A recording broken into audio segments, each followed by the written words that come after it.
같다라고 생각했고 이제 복서하고 삼류 복서하고 삼류 사기꾼 얘기여서 나머지 한 분을 하는데 이제 아무래도 비트가 잘 됐으니까 그 당대에 이제 그 탑스타였던 이정철 씨한테 하자고 했더니 하겠다 그러더라고요. 그 당시에는 이제 소위 세계의 캐스팅이 된 거죠. 그 두 분이 워낙 유명하셔가지고 지금도 유명하지만 그때는 정말 둘이 너무 유명했습니다. 그래갖고 그 사람이 나오는 걸로 인해서 영화를 만들 수가 있었습니다. 둘 다 원래 패션 모델 출신이잖아요. 그래서 저 지금도 생각나는데 이 포스터가 다양하게 많이 있었는데 카페 여기저기 많이 걸려 있었던 이런 느낌이 들고 딱 카메라만 갖다 대면 그냥 그림이. 그 당시에 우성 씨는 굉장히 그 성격이 좀 샤이해서 그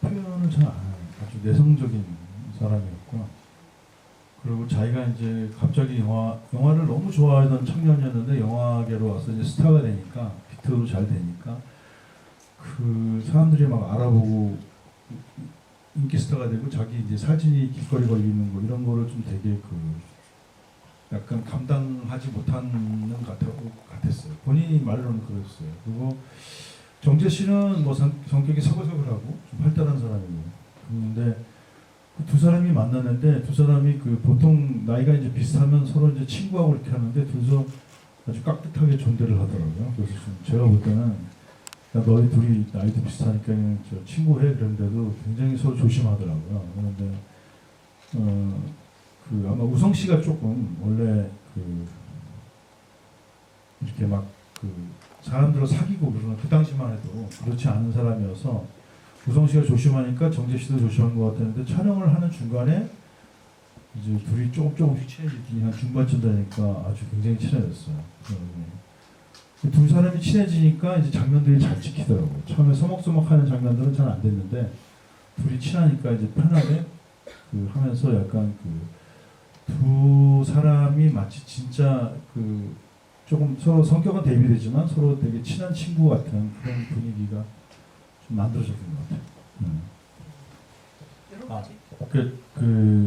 이게 그 심산이라는 시나리오 작가하고 그 비트는 이제 허영만 선생님하고 이제 박하시 두 분이 쓴 원작이었는데 저희가 그 시나리오 그러니까 원작 만화가 이제 13부로 끝났는데 저희가 영화를 시작할 때는 5부까지밖에 못 봤어요. 근데 이제 그 다음을 물어보니까 그 허영만 선생이나 박하 선생이 이제 그 영화는 영화인데 그냥 당신들 마음대로 써라. 뒤에 알면 뭐하냐 하면서 그 뒷부분이 어떻게 흘러가는지 얘기를 안 해줬어요. 그래서 비트를 이제 저희들이 멋대로 영화를 찍고 나서 이제 영화는 잘 됐지만 그 비트가 만화가 13권이 완결된 거를 보니까 그 저하고 심산 작가하고 좀 이렇게 좀 안타까웠어요. 왜냐하면 그 비트 만화는 끝에서 주인공들이 결국 그 젊은 그 어떤 뭐라고 해야 되나 그런 폭풍 같은 젊음의 시절을 보내지만 결국은 다 이렇게 또 어른으로 성장해 가면서 각자의 길을 가는 소심 있는 애 길을 가거나 뭐 유학생이 되거나 이렇게 이제 그 어른으로 성장해 가는 식으로 끝나거든요. 그러니까 열린 결말로 끝나요. 그래서 그 비트가 성공했음에도 불구하고 또 저희들은 그 비트 원작을 뒤늦게 보고 되게 좀 배운 적이 많았습니다. 그래서 태양은 없다를 할 때는 우리도 이제 젊은 친구들 영화를 하면서 너무 그 비극적인 그 엔딩 이제 사실 청춘 영화의 그 묘미는 그런 청춘이 그 이렇게 그 사회랑 충돌하면서 결국 그 꽃이 다 피어지지 않고 결국 그 꽃이 꺾어질 때 오는 그 어떤 파토스라고 해야 되나요? 그런 어떤 그 절망감, 그런 그 아슬한 아름다움이 그 청춘 영화의 묘미였는데, 그래서 저희들은 비트를 그렇게 만들었는데 이제 태양은 없다는 저희가 심산 작가랑 쓰면서 우리도 그렇게 하지 말고 이 친구들이 이제 그런 그 당시 또 그 뭐 여러분 잘 모르시겠지만 그때 우리나라가 이제 IMF가 오고 그래서 굉장히 한국 사회가 좀 그 있는 사람들은 괜찮았지만 이렇게 조금 그 직장 생활을 하거나 이제 그런 뭐라고 해야 되나 그런 저 자유직이나 일용직 하던 사람들한테는 굉장히 힘겨운 시기였어요. 특히 젊은이들한테는. 그래서 혼돈의 시대를 살지만 이 친구들이 그래도 어른이 된다라는 식으로 시나리오를 썼는데 시나리오를 투자받고 나서 그 투자하신 분들도 그렇고 제작자도 그렇고 뭐 모든 사람들이 아니 이정재랑 정우성을 대다 놓고 왜 안 죽이냐 그랬고 그 정우성 씨도 그 전에 나왔던 영화에서 다 죽었고 이 정재 씨도 이제 그 모래시계에서 이제 제이라는 역할로 고현정 씨를 지키는 역할을 하다가 이제 검도로 싸우다가 죽는 역할이었고 그래서 이제 왜 쟤네 둘을 안 죽일 거면 모토로 캐스팅했냐 그래서 그래서 이제 또 제가 그때 처음으로 한국 영화 감독 중에서 처음으로 이제 흥행 지분을 받았어요. 그래서 너도 돈 벌려면 하나 죽여라 그래. 그래서 이제 하나를 죽이기로 했죠. 그래서 처음에 이제 정우성 씨가 권투하다가 마지막에 이제 원래 그 펀치 드렁크라는 그게 있으니까 그래서 마지막에 이제 죽어서 깨어나지 못하는 상태에 그 홍기는 쫓겨서 이제 병국이라는 그 이범수 씨한테 쫓겨서 도망와서 봤는데 자기가 친구가 죽어 있는 걸 보고 허망한 이렇게 엔딩을 했는데 찍다가 정우성 씨가 원래대로 그냥 안 죽이면 안 되겠냐고 처음에 그게 좋았다고 그래서 이제 정재 씨를 부르다가 이제 너가 죽어 그랬더니 자기가 어디서 죽냐 그래서 이제 너는 그 이범수 씨한테 해서 이제 그 깡패들한테 쫓겨갖고 그 압구정동에 있는 그 네가 꿈꾸던 그 건물 옥상에서 뛰어내려서 죽은 거라고 그래서 그 건물에서 뛰어내리지는 않지만 거기까지 찍어놨거든요. 그다음에 이제 거기서 뛸 수는 없으니까 서 있고 그다음에 떨어져 죽어 있는 걸 찍기로 했었는데 그 정우성 씨랑 둘이 이제 친구가 됐으니까 이러다가 자기도 안 죽으면 안 되냐고. 사실 나도 이 영화에서만은 주인공들이 죽지 않았으면 좋겠다. 왜냐하면 그 시나리오를 쓸 때 제일 친한 친구들의 이야기를 거기다 넣어서 썼거든요. 그래서 그 영화적 엔딩보다는 결국 이렇게 하더라도 다 어떻게든 세상을 살아가게 되고 어른이 된다라는 얘기를 하려고 했는데 반대가 심했죠. 그래서 뭐 영화 찍는 내내 끝까지도 이제 투자하신 분들은 영화 큰 돈을 들인 영화니까 그랬는데 어떻게 그냥 안 죽게 끝났어요. 근데 그렇게 된 게 참 다행인 것 같아요. 시나리오를 써서 데뷔하려고 돌아다녔는데 그냥 아무도 안 만들어 주더라고요. 영화가 너무 어둡고 또 젊은 애들만 나오고 비극적이라고 결국 그 데뷔를 못한 시나리오가 있어요. 근데 그 시나리오를 이제 제 친한 친구 제작부장하는 저는 그때 조감독이었고 제작부장하는 친구한테 보여주고 이제 너 어떠냐 했더니 자기는 이 시나리오가 너무 좋다고 자기가 만약에 나중에 제작자가 되면 내가 이 영화 꼭 만들어주겠다고 했어요. 그 사람이 이제 바로 이 차승재라고 이 영화를 제작한 그 사람이에요. 그 친구가 이제 펀치 드렁크 비트도 만들었고요. 저 친구니까. 그다음에 이제 이 태양은 없다도 만들었는데 영화 이제 캐스팅 다 되고 막 들어갈 때쯤 됐을 때 그 자기가 나한테 제목을 하나 사고 싶다 그러더라고요. 그래서 뭐냐 했더니 너 옛날 그 태양은 없다라는 시나리오를 되게 좋아했는데 이 내용이 좀 비슷하거든요. 내용이 비슷하니까 그 제목을 여기다 쓰면 안 되겠냐. 그래서 저는 이제 그 시나리오를 꼭 하고 싶으니까 저는 절대 안 된다 그랬죠. 안 된다 그랬는데 얘가 이제 성수가 자기한테 제목 팔았다 그러면서 이제 막 태양은 없다고 하고 댕긴 거예요. 막 종이에다도 쓰고. 근데 사람들이 펀치가 들은 것보다 태양은 없다고 훨씬 좋다고 사람들이 막 그래서 할 수 없이 이제 저로서는 그 시나리오가 지금도 저희 집에 있는데 하고 싶었으니까 근데 그 제목을 이제 이 제목에다 얹힌 거죠. 얹혔는데 그래서 태양이 이렇게 나왔던 건 아닌 것 같고 제가 이제 원래 태양은 없다는 시나리오에도 태양에 대한 얘기가 나오고 이 영화에도 태양에 대한 얘기가 도시엔 태양이 없다라는 게 이제 도시에는 사람들이 욕망이 들끓고 여러 가지 자기 눈앞에 있는 어떤 거랑 막 그런 것에 현혹되다 보니까 그런 하늘이나 태양을 볼 수가 없는 거죠. 볼 길도 없고 볼 여유도 없고 그런 의미를 썼던 대사로 이 같은 태양 없다는 다른 시나리오의 제목을 차용한 겁니다.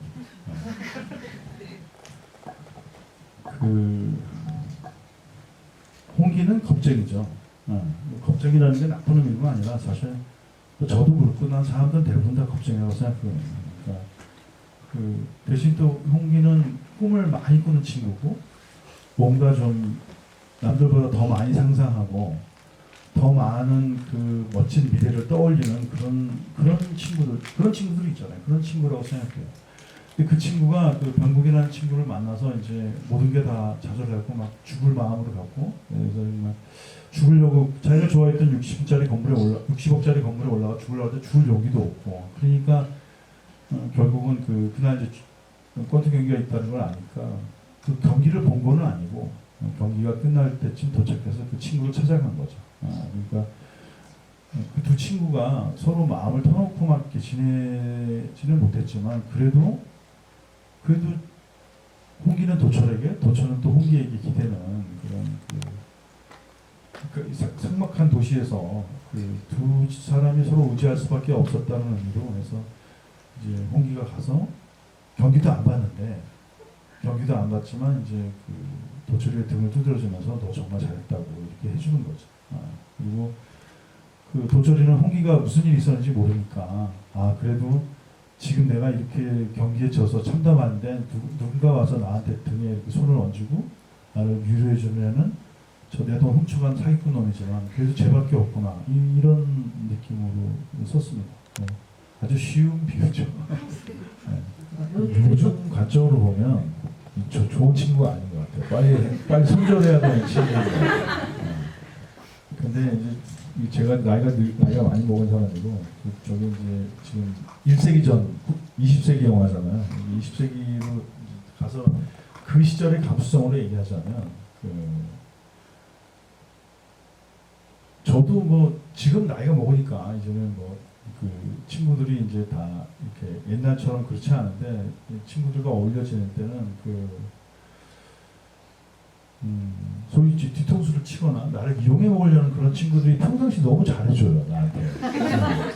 그러니까 나는 그 친구를 믿고 내 얘기를 다 하고 내가 되게 의지하고 있는데 그 친구는 또 그걸 이용해서 또 나를 이렇게 하거든요. 근데 그걸 보면 그 사람이 정말 나쁜 사람인 것처럼 보지만 또 그 친구 입장으로 가서 이렇게 이제 붙잡아서 너 왜 그랬냐 물어보면 그 친구도 사실은 또 그런 내 돈을 가져갈 수 있는 재주밖에 없는 거예요. 다른 사람 돈은 또 가져갈 능력도 안 되는 거고 그나마 자기가 친하게 지내고 잘했던 사람한테 이렇게 할 수밖에 없는 그러니까 그 이야기는 거꾸로 말하면 이 영화 속의 정우성, 도철이는 친구가 없는 거죠. 그러니까 친구가 없으니까 저 녀석이 뭐한테 문제를 일으키지만 하더라도 그렇지만 누군가가 필요하잖아요. 사람은 누군가가 필요하잖아요. 그래서 그런 친구인데 그렇게 나쁜 생각도 것도 당했고 미운 정도 많이 들었지만 그러면서 이렇게 서로가 좀 서로의 허전한 부분을 메꿔주면서 그래서 친구가 돼 가는 거 아닌가라는 생각을 했어요. 근데 뭐 저렇게 선지 목소처럼 극단적인 상황이 아니면 저런 친구들 빨리 손절해야죠. 먼저 2003년에 태어나셨는데 본인 나이보다도 더 나이가 많은 영화를 좋아해 주셔서 감사합니다. 저는 사실 오늘도 저 와서 영화 보라 그랬는데 영화 좀 구려갖고 지금의 관점으로 볼 때 너무 그래서 좀 못 보겠더라고요. 그리고 지금 이제 말씀하신 게 뭐였더라? 까먹었네요. 읽다 보니까. 끝까지 이렇게 그거는 제 좀 성향이 그런 것 같아요. 제가 성향이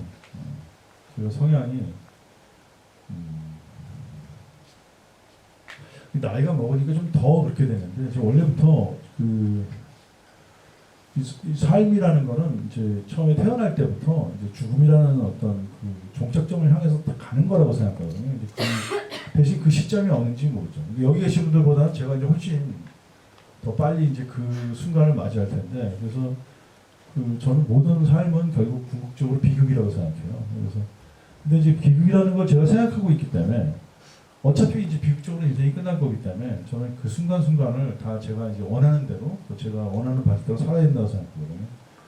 그러니까 재밌게 사는 게 제가 맞이할 제 인생의 비극에 대해서 제가 이제 맞서는 유일한 방식이라고 생각해요. 그래서 근데 제가 기본적으로 그런 좀 비극적인 세계관을 갖고 있고 그런 영화들만 좋아하기 때문에 제가 아무래도 영화를 찍을 때 보면 좀 그런 극단적인 상황에 빠진 사람들 그런 상황에서 그 인간 본성이 좀 약간 그 인간 관계에서도 그런 게 드러나고 그러면서 그렇게 또 싸우면서 또 서로를 알게 되고 뭐 이런 영화를 제가 좋아하는 것 같아요. 그래서 해피엔딩 영화를 잘 안 보게 되는 것 같습니다. 제 영화 중에서 유일하게 이게 해피엔딩이에요. 지금 말씀하신 것처럼 생각하지는 않았는데 지금 또 들어보니까 이범수 씨 캐릭터를 지금 말씀하신 것처럼 이제 잘 활용했어도 더 재밌었겠다라는 생각이 드네요. 그런데 그렇게 생각하고 하지는 않고요.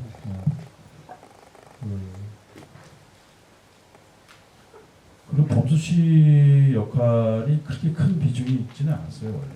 근데 그래서 범수 씨처럼 이름 없는 배우를 캐스팅한 거죠. 그 당시에 이 태양 없다 정도의 이제 예산이나 배우들이면 이제 유명한 배우들을 쓸 수 있었는데 그 역할이 작은 역할이어서 또 제 조감독 이름이 병국이에요. 그래서 그 이름을 따서 쓴 거고 지금 황병국 감독님인데 그분 영화 몇 편 찍으셨고 배우로도 많이 유승환 감독님 영화에 30만 원짜리 이렇게 하는 국선 변호사 역할 하시는 분인데 그분 지금 이제 유해진, 강하늘, 박해준 나오는 야당이라는 영화를 지금 촬영 중이세요. 내년에 아마 보실 수 있을 텐데 굉장히 재밌습니다. 근데 그래서 이제 병국이라는 저희 조감독 이름도 붙여주고 그랬는데 아주 이름 없는 배우를 캐스팅했죠. 근데 너무 잘하더라고요. 너무 잘해서 약간 이제 그 배우가 실제 시나리오에 있는 것보다는 좀 더 비중을 있게 잘하니까 자꾸 이렇게 참 잘한다 그래서 이제 약간 더 비중 있게 쓰고 원래 이렇게 막 클로즈업을 쓰거나 그러지 않을 텐데도 그 얼굴이 굉장히 약간 좀 굉장히 특별하더라고요. 그래서 이렇게 좀 더 타이트하게 그렇게 됐던 것 같습니다. 그때 무명이었다는 게 굉장히 놀랍네요. 근데 이 단발머리를 딱 하고 있잖아요. 근데 노인을 위한 나라는 없다. 10년 전에 감독님이 창조하신 것 같은데 있을까요? 그 전에는 다 깍두기 머리하고 나오는 깍두기들이었는데 정말 특이하고. 그게 아니고요. 범수 씨가 어떤 영화에 단역으로 출연하고 있었어요. 제가 캐스팅했을 때. 근데 그 영화가 자기 선배가 만드는 영화라거든요. 그래서 저는 이제 범수 씨가 이제 머리를 되게 짧게 자르면 아주 그냥 짧은 스포츠 군인처럼 자르면 굉장히 강렬해 보이거든요. 본인이 그런 사진을 갖고 왔어요. 군대에 있을 때 사진. 그래서 야, 너 이 머리로 해라 그랬더니 죄송한데 단역이지만 선배님 영화에 하고 있어서 저희가 머리를 자를 수 없다. 그래서 근데 그게 좀 사실 그때 태양 없다 출연하는 게 되게 좀 대단한 일이었거든요. 그 당시로는 안 그래요. 근데 감독이 머리를 자른다 그러면 자기는 안 할 수밖에 없다 그러는데 오디션을 했을 때 연기를 너무 잘해갖고 제가 그러면 너 그 머리를 나가라 그랬어요. 근데 이제 영화 찍는 중간에 태양 없다는 좀 약간 제가 배우들한테 애드립을 허용했어요. 왜냐하면 이렇게 대사를 저희가 저게 이제 90년대 한 중반까지만 해도 한국 영화는 대사를 이렇게 정확하게 제가 얘기를 하면 상대방이 얘기를 하고 이렇게 이런 대사였는데 그리고 좀 구어체기보다는 좀 문어체에 가까운. 근데 이제 저처럼 젊은 사람들이 영화를 찍기 시작하면서부터는 좀 이런 구어체에 가까운 대사를 쓰고 조금 대사도 이제 그런 아이 하지 마 이렇게 이런 어떤 이런 추임새가 들어가는 말 같은 것들 그리고 대사하는 중간에 대사를 치고 들어가고 하는 그런 것들을 이제 막 시도를 할 때였어요. 저도 이제 그런 사람 중에 한 사람이었고 그런데 그래서 이제 상대방이 대사하는 와이드샷 중에서는 중간에 네가 떠오르는 말이 있으면 해도 좋다고 그랬는데 우성 씨가 아줌마 머리라는 말을 써갖고 저는 이제 왜 그런 이상한 애드립을 쳤냐 그랬는데 사람들이 다 재밌다 그래갖고 그 부분을 영화에 썼어요. 친구들이나 제 친구들이 좀 말썽쟁이였어요. 제가 이제 이태원이라는 동네에서 컸는데 한남동 이태원에서 저희 동네였는데 저희 동네 소위 이제 어른들이 말하는 망나니 같은 친구들이 저나 제 친구들이 좀 그랬는데 그런데 그 친구들이 또 다 이렇게 더 이제 그 당시 사실 그 대학도 못 가고 그런 친구도 있었지만 다 훌륭하게 다 어른이 되고 다 자기 직업을 갖고 결혼하고 또 아빠가 되고 그렇게 되더라고요.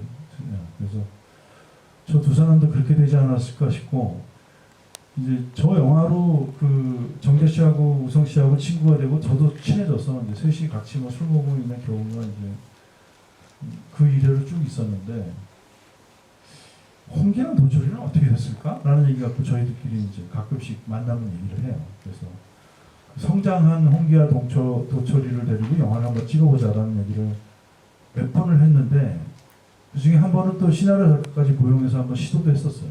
2010년, 11년경에. 근데 그 잘 결과가 나오지 않아서 만들지 못했는데 그냥 뭐 구질구질한 어른이 됐겠죠.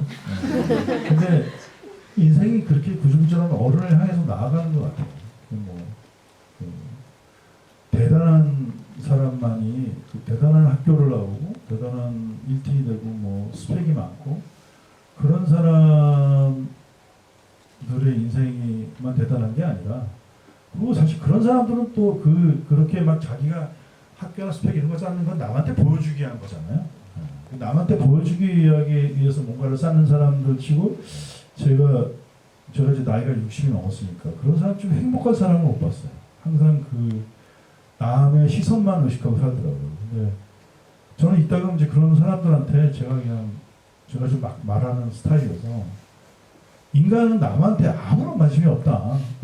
심지어 부모님이나 자기 친구나 심지어 자기 배우자한테도 그렇게 큰 관심이 없다. 너한테 아무도 관심 없으니까 남한테 신경 쓰지 말라. 그래도 이제 자기가 이제 갖고 있는 게 많으니까 그런 사람들에 대한 시선을 굉장히 의식하더라고요. 근데 아마도 그 홍기랑 도철이는 이제 못 배우고 저렇게 좀 삼류복서에 뭐 사기꾼이고 뭐 전과도 있겠죠. 홍기 같은 경우. 그렇지만 그 어떻게 세상을 잘 감당해서 지금 아마 나이 들면 50살 초반 이렇게 어딘가에서 뭔가를 하시면서 칼국수 집 주인도 하든가 아니면 어떤 뭐 공사 현장에서 일하면서 이렇게 잘 살고 있을 거라고 생각합니다. 그 비트보다 저는 이 영화가 더 좋거든요. 그래서 저는 감독님이 그 둘 중 아무도 안 죽인 선택에 감사하게 생각을 하고 있습니다. 만약에 둘 중에 한 분을 죽였다면 비트만큼 유명해진 대신에 저는 덜 좋았을 것 같아요. 이 영화가.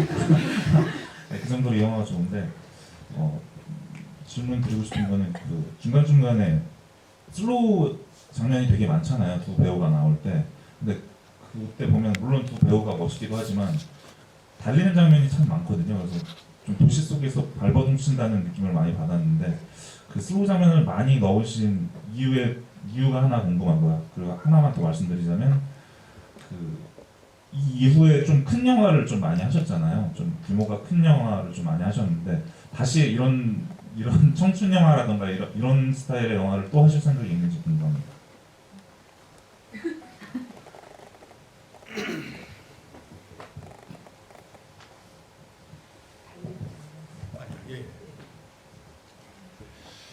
달리는 장면을 많이 넣은 거는 이제 두 가지 이유가 있는데 하나는 좀 폼나게 보이려고 폼 잡은 거고요. 두 번째 얘기는 이제 뭐냐면 저 나이 때는 아무리 달리고 달려도 결국 제자리인 것 같아요.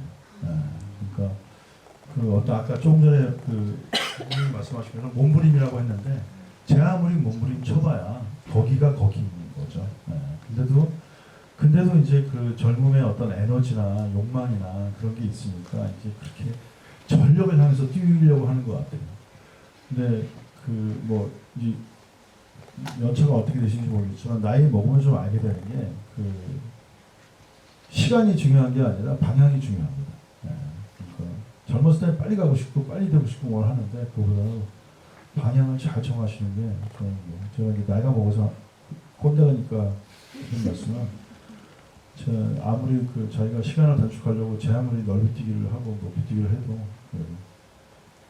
자기가 올바른 방향을 정해서 가는 사람을 결코 이길 수 없습니다. 그런 의미가 좀 있는 것 같아요. 그리고 이제 두 번째 질문은 뭐였죠? 청춘 영화. 청춘 영화는 그 말도 안 되는 거예요. 제가 그 청춘 영화 저 두 영화를 만들고 그러고 나서 이제 그 청춘 영화 시나리오가 엄청 들어왔어요. 진짜 물밀듯이 들어왔습니다. 그 모든 매니저나 모든 젊은 배우들도 다 와서 인사하고 그랬는데 그래서 더 이상 하면 안 되겠더라고요.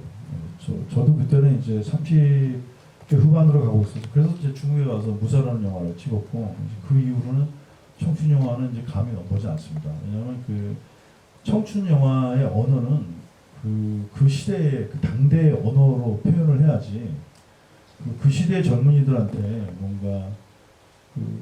뭔가를 이렇게 딱 건넬 수 있어야 되거든요. 근데 그거는 꼭 그 메시지도 있고 뭐 여러 가지도 있겠지만 이제 그 사람들이 느낄 수 있는 그런 언어를 갖고 그렇게 얘기해야지 그 동시대 젊은이들과 이렇게 소통이 됐는데 저도 이제 그때는 뭐 더 이상 제가 청춘이 아니라는 걸 알았고 또 해서도 안 된다고 해서 지금 하면 뭐 저는 뭐 양로원 얘기는 하고 싶어요.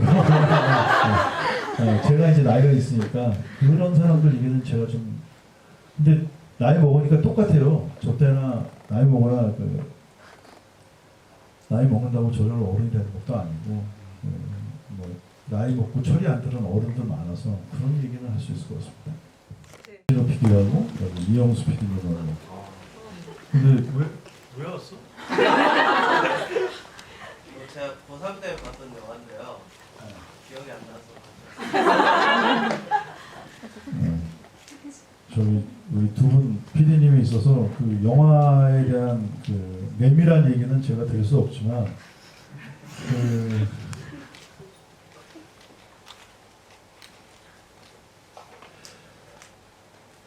서울의 봄 여러분들이 만약에 이제 그 보러 오시어서 극장에 들어오셔서 영화를 보게 되면 뭐 후회하지는 않으실 겁니다.